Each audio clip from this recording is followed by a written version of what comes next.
Lalu pertanyaan besarnya bagaimana kini peluang Anies Baswedan bisa berlayar di Pilkada Jakarta? Kita ulas bersama Koordinator Relawan Anies, Laude Basir, pakar politik yang juga Direktur Eksekutif Indo Strategik Ahmad Korul Umam, dan sebenarnya kami juga sudah mengundang perwakilan dari PKS, namun kemudian belum merespons undangan dari kami. Tapi nggak apa-apa, kita masih melanjutkan pembahasan pada malam hari ini.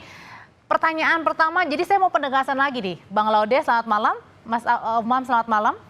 Selamat malam. Assalamualaikum warahmatullahi wabarakatuh. Waalaikumsalam. Jadi saya mau penegasan kembali lagi Bang Laude. Sebenarnya ada nggak sih tenggat waktu yang diberikan oleh PKS sampai 4 Agustus kepada Mas Anies?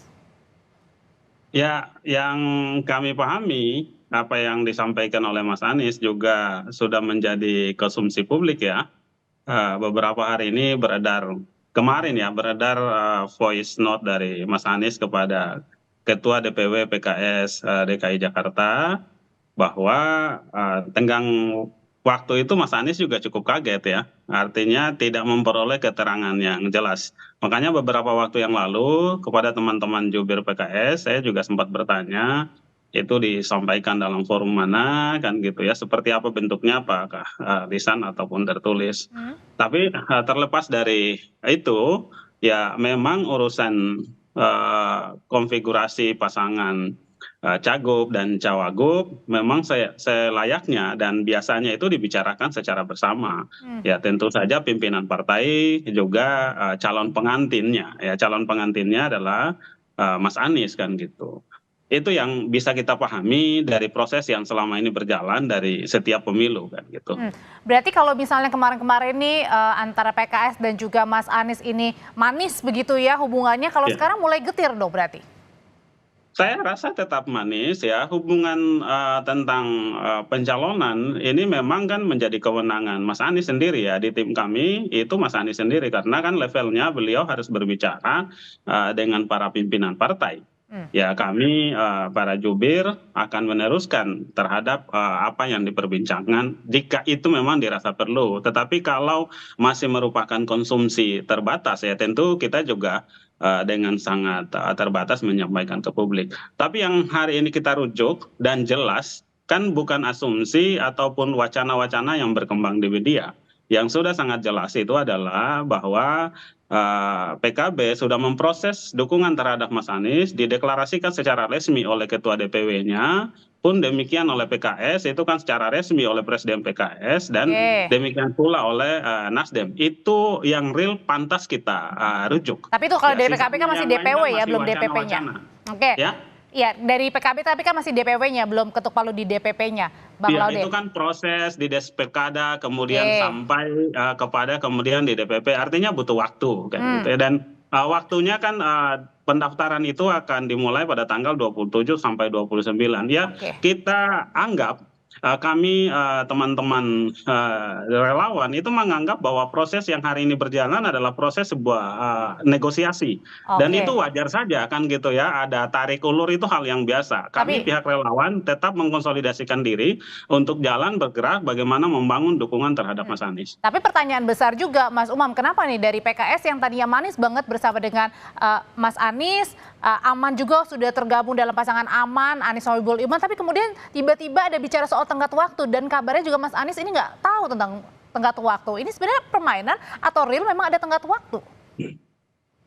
Ya, tampaknya memang ada ekspektasi yang berbeda antara di satu sisi tentu teman-teman dari PKS barangkali juga berharap mendapatkan kepastian dengan siapa bisa berlayar untuk menggenapi 20% threshold dalam pencalonan gubernur di Jakarta. Memang ada beberapa sinyalemen, sinyal politik dari sejumlah partai seperti Nasdem dan juga PKB. Tetapi tentu kepastian itu bukan hanya dari statement, tetapi dalam bentuk surat clear, rekomendasi yang kemudian siap untuk didaftarkan di KPU. Dan pendaftaran itu tidak harus kemudian menunggu sampai kemudian tenggat waktu 27 Agustus. Tetapi begitu sudah confirm, sudah ada deal, kesepakatan, maka kemudian pendaftaran bisa dilakukan.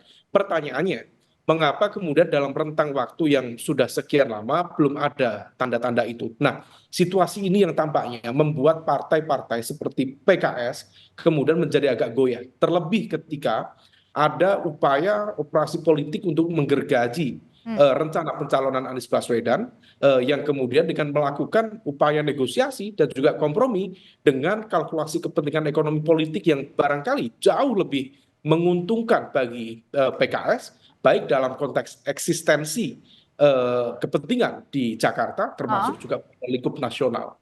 Nah, kalau informasi spekulatif yang berkembang selama ini adalah PKS tetap mendapatkan posisi cawagup, dan itu adalah call tertinggi yang pernah diajukan termasuk pada proposal politik pada Mas Anies Baswedan, dan kemudian di saat yang sama juga mendapatkan kursi jatah menteri di pemerintahan yang baru. Nah, kalau misal memang ini betul real, maka kemudian pragmatisme dan juga oportunisme dalam konteks politik praktis dalam konteks dinamika pilkada menjadi real, dan itulah adanya.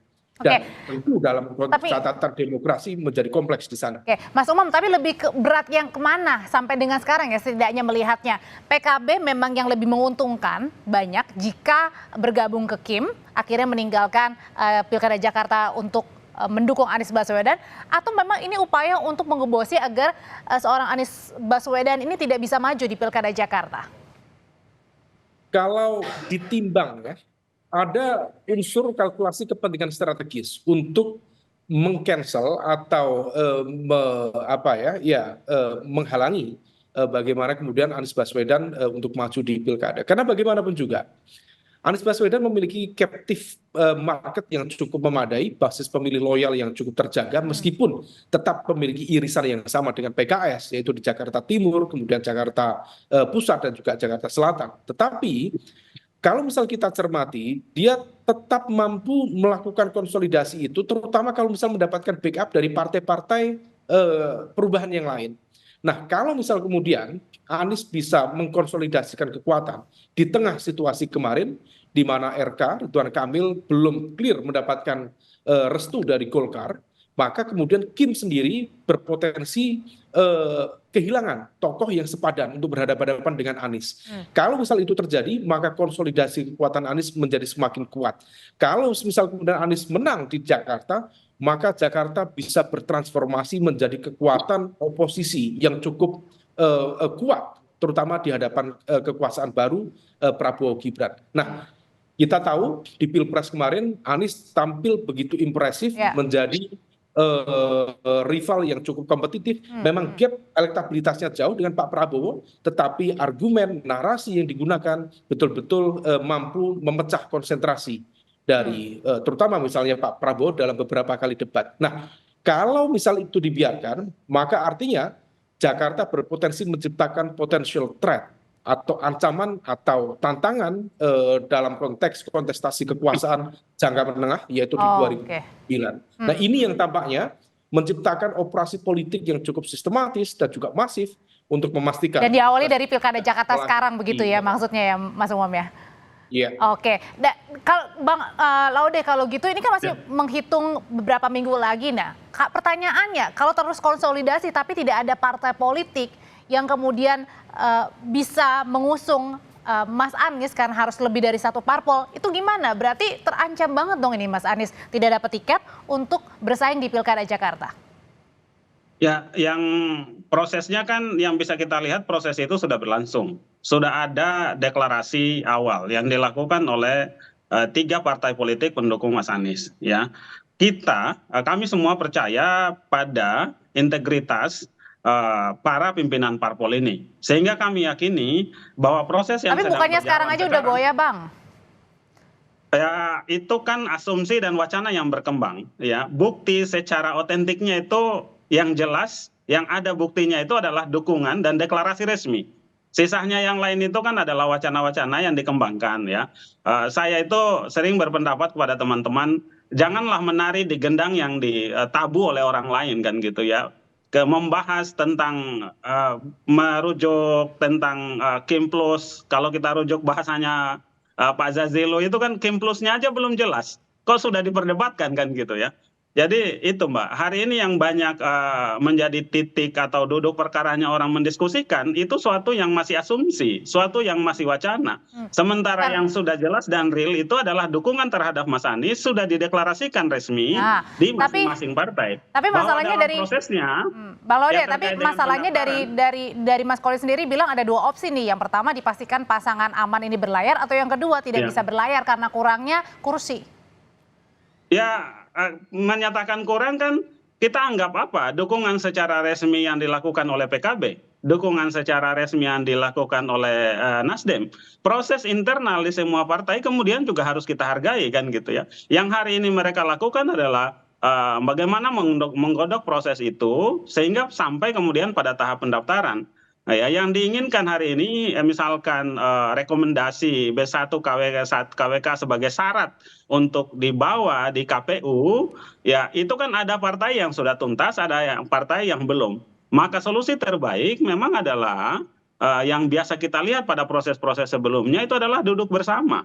Dan kami meyakini ya para pimpinan partai baik itu PKS, Nasdem, kemudian PKB pun hari ini juga mengemuka misalkan PDIP ya Oke. kami percaya bahwa pada waktunya, pada momentum yang tepat itu Baik. pasti akan duduk bersama lalu kemudian membicarakan bagaimana Nah, kepentingan Jakarta ini. Intinya kan begini, visi oke. misi partai itu kan kemudian harus dijalankan dan harus ada orang yang menjalankan. Nah, tapi Nah, ini pertanyaan, yang kami garis bawahi sebagai masyarakat ya. Kami sangat berharap oke. pada bagaimana partai menyodorkan kami calon-calon terbaik untuk memimpin Jakarta ini. Ada harapan besar, Mas Umam, dari relawan Anies Baswedan tetap Mas Anies ini bisa kemudian mendapatkan karpet merah di Pilkada Jakarta. Tapi pertanyaan besar, siapa kira-kira sampai dengan detik ini setidaknya partai politik yang tidak goyah ke kanan ke kiri tetap bersama Mas Anies untuk berlabuh di Pilkada? Ya, kalau kita cermati statement dari Bang Laude tadi ya, rasanya masih ada optimisme untuk berharap pada tiga partai yang sebelumnya berada di koalisi perubahan. Meskipun dalam konteks realitas politik ada dinamika yang harus diantisipasi oleh Mas Anies dan lingkar dekatnya untuk mengantisipasi terjadinya perubahan-perubahan yang justru betul-betul di luar ekspektasi tadi. Memang ada satu partai yang per hari ini belum menunjukkan arah dan juga keberpihakan, yaitu PDIP. Tetapi kalau misalnya kemudian toh PDIP misalnya memiliki keterpanggilan untuk memberikan dukungan kepada Mas Anies, tentu kalkulasi politiknya harus dihitung secara cermat.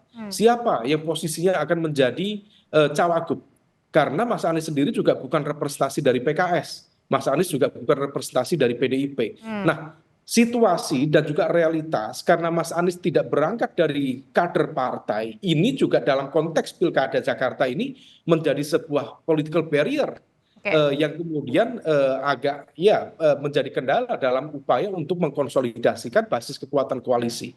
Kalau misal Mas Anies menjadi representasi let's say dari Nasdem misalnya atau dari PKS misalnya, tentu upaya untuk menciptakan koalisi itu akan jauh lebih efektif dan jauh lebih mudah. Tetapi realitasnya sekarang tampaknya sangat berbeda. Oke. Belum lagi bicara tentang potensi ideological resistance dengan PDIP dan lain sebagainya. Nah, ini yang tentu harus diantisipasi oleh Mas Laude dan teman-teman supaya optimisme dan juga kepercayaan, jadi political trust terhadap partai-partai yang kemarin sudah berkeringat ikut berjuang bersama di Pilpres dengan mengusung koalisi perubahan itu, kemudian betul-betul diletakkan pada basis ekspektasi yang sesuai. Jangan sampai kemudian ekspektasi tinggi tetapi realitas justru tidak terantisipasi dalam dinamika perubahan yang begitu cepat. Mas Umam, terima kasih. Bang Laude, terima kasih. Terima kasih. Selamat malam.